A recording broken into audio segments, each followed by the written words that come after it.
How's it going, everyone? Welcome back to the channel. If you guys are new here, do me a huge favor, go ahead and subscribe. We're back with another vlog, back with another video. Unfortunately, we had a little bit of an issue with the Lexus. It's currently at the shop for those who are wondering where that car has been.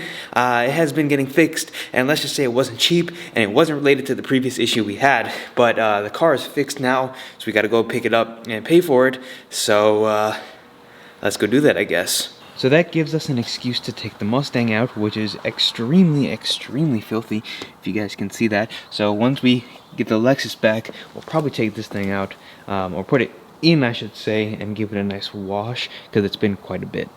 If you guys did miss the last video, we installed a new carbon fiber steering wheel, which in my opinion looks amazing, and you guys had some very positive feedback as well. So if you missed the last video and want to see the installation, go check that out. This is going to be my first kind of real drive with it. I drove around the block really quickly, but this is going to be the first time I get to really enjoy it. I have neglected this car a little bit. Like, the exterior, as you saw, is completely filthy, but even the interior, like certain bits like that and there, and a couple pieces and still tools laying around from the installation of this. So I'm going to spend like an hour and a half interior, exterior, and do a minor detail so it looks presentable again.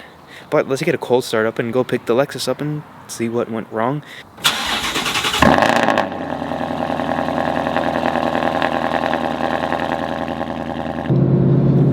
So just driving with the new steering wheel, it feels really good. Like, it fits in your hands really well. It's a little bit more bulky in certain spots, like the carbon fiber bits are a little thicker than the stock one is, but it has a really nice feeling to it, and definitely doesn't feel too big for the car or anything. The car is, you know, pretty big, I guess, compared to, like, if you put this in a Miata, this would not fit in the Miata, but it's very appropriate for the car. The Alcantara feels really nice, the carbon feels really nice. There's like grooves in the back of the carbon fiber bits here, and then my hands fit perfectly 9 and 3 as you would want to be if you are taking it to the track. The flat bottom has taken me a little second to get used to, because you're used to kind of gripping just the bottom, but it is a little different, but it feels really nice. Alright, we're back at the house. The Mustang parked up, got the Lexus back as well finally. So this is the second major thing that's kind of went wrong. Not major, but kind of second inconvenient thing that went wrong that costed a little bit of money. I guess it's kind of at that age where certain things are going to go bad, and with the mileage, it's just some things that need to be replaced. So I guess it's to be expected, but also just like kind of these things really shouldn't be happening. But let's get the paperwork and talk about what went wrong. Okay, so what went wrong with the Lexus this time? So, like I was saying before, I think it's just in a very unfortunate like age and mileage where a couple of things are just getting old with the car. It's not due to like the car being unreliable or anything, just certain things need to be replaced, and some cars have certain things that get replaced and some cars don't. Also, it's very possible that lack of maintenance by the previous owner and care from the previous owner led to some of these things going bad. Things happen in cars, things go wrong. It's almost 15 years old at this point. I believe it has just shy of 80,000 miles at this point. Actually, it's just saying on this invoice. I forget how many miles it has exactly. Keeping track of all the different cars' mileage is kind of getting pretty hard. So it has 77,000 miles as of this was taken. So what went wrong, what essentially happened is my brother was driving the car. He was coming home and the car basically died. And, you know, waited for like 5 seconds, started the car back up. The car started and it got home. It kind of bricked itself. So we charged the battery, the car came back to life. So the alternator in the car went bad. It stopped charging the battery. You know, you could charge the battery, it would go run, and then after about 10 minutes, not even, the battery would completely drain and the car would not be able to function.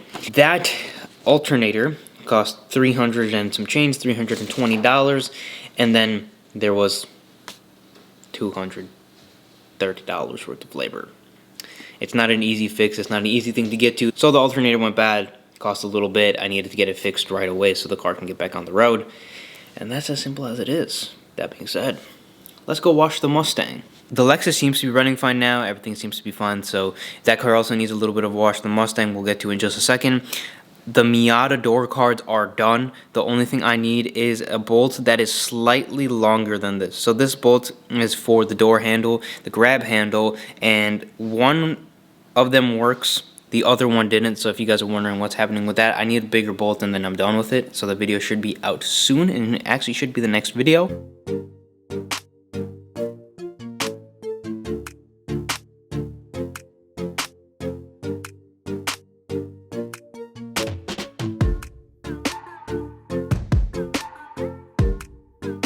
So it seems like we're not adding soap today, and we're only doing a rinse down, which is not ideal, not what I wanted, but I honestly just can't be bothered to get all my detail equipment out, my buckets out, and everything I wanted to do touchless wash. I don't have a foam cannon, which is the reason why I have to rely on the pressure washer's soap system, but for some reason that's not working, so I gotta look into that later, and I just really don't feel like doing anything, so I'm gonna rinse it down. After rinsing it down again, and then I'm just going to add a little bit of detail spray, wipe it down, and pull it back out, and then we'll get into the interior really quickly and get that cleaned out as well, because why not, since we're here? Going completely off topic and getting completely distracted, the Bronco could also use a little bit of a rinse down, so maybe I'll wash some of these high contact areas here since it is outside. Maybe just give it a full detail down, because I think that's salt still.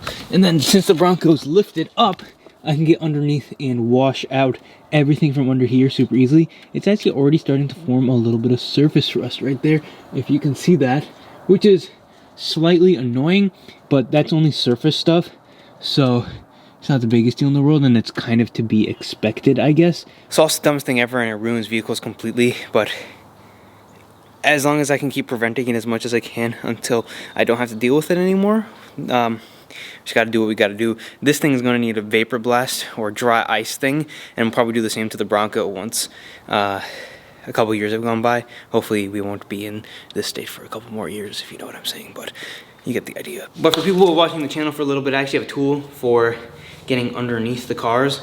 So this hooks up to the pressure washer directly, and it sprays water from here directly up. So for a low car like this, I can get underneath it pretty easily. So I'm just gonna do this, rinse it off, wipe it down, and then take it out and do a little bit of an interior detail. Yeah, I got it like semi-decently. I'm gonna see how it comes out. I think certain spots are gonna show some watermarks, like on the top, the streaks here. I just can never get them to go away. I think soon enough here, the Bronco's gonna go in for some tint and probably slight paint protection film and maybe ceramic coating. I think at the same time, this car is going to need a good buff. Some of that clear coat's probably gonna have to be worn down because there are water spots on the car, and then a nice coating. I wanna get the whole thing coated, and I think it might be time to take some of the stripes off. Maybe. It's end of this year is going to be 2 years. It's been about 1.5 years since I've had the stripes on, and I love them, but I'm also just a little terrified that the longer I leave it, the higher potential I have for the car's paint to peel with it. So I'm going to have to ask the guy who did it, who I'm also going to take the Bronco to, on how long he recommends me leaving it, and maybe peel one small piece off to see whether or not the paint's going with it. Because if the paint's going with it, that's a huge nightmare.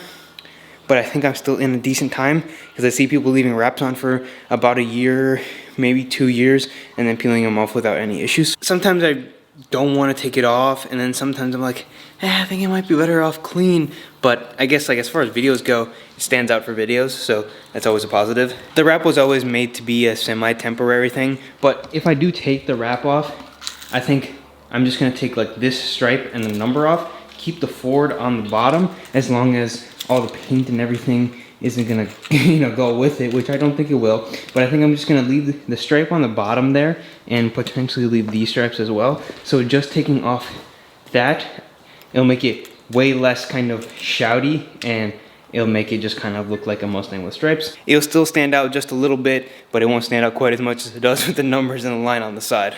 I don't know, something to think about. I bounce the idea back and forth like every single day, 5 times a day. As you guys can see, like some of this stuff, if we get nice and close to it, you guys can see some swirl marks, potentially on camera, kind of light where that light is right there.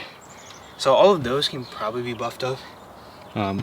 Should be able to with a nice ceramic coating and everything, and this paint should be able to be made to shine like crazy. Quick little final result with the Mustang.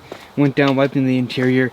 I just want to do a quick detail. Eventually I'll do like a detailed thing, because I want to figure out how to do the suede correct, and I'll vacuum the inside. But interior is always clean into my Mustang. The rear seats are never even used really. Yeah, just a nice little clean on the car. I'm gonna go ahead and clean the Bronco, but that's all I have for this video.